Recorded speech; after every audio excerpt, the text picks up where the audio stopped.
আসতাম স্যার। একসাথে তো দুই রোগী দেখি না, ওই দুইটাই মেন্টাল কেস। আচ্ছা আসতে বলো।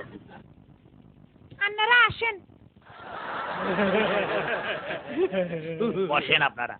ধন্যবাদ। ওয়েলকাম। কার কি পরিচয়? আমি হইলাম মুকলেস, ও হইল মতলব। কি?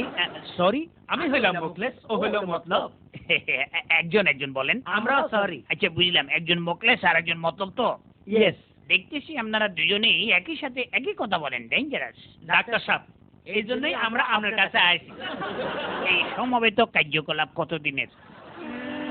বলতে পারেন, এক্সকিউজ মি, প্রায় বাল্যকাল থেকে। অনেক পুরান রোগ। জি। যমজ মানুষ, যমজ মাথা, যমজ পশু দেখছি, কিন্তু এই যমজ কণ্ঠ প্রথম দেখলাম। কি চিকিৎসা দেব? ওইটাই আপনাকে বাই করতে হইব। শুধু তাই না, অন্যকে চিন্তা করে সেটাও আমরা বলে দিতে পারি। কি বুঝলেন? এখন ভাবতেছি আপনাদের কোনো চিকিৎসা করাবো নাকি নতুন কোনো কাজে লাগাবো। বোঝেন আমরা কি জিনিস? শোনেন, আমাদের দেশে যে হারে গলাবাজি হয় তাতে এক গলায় আর পোষায় না।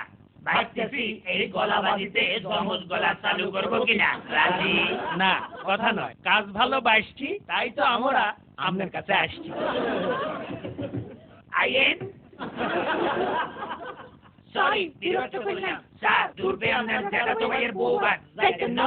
জানো, তবে আমি এখন সমবেত কথার মধ্যে আছি, কোনটা কার কথা বুঝতেছি না, পরে আসিও। আচ্ছা স্যার।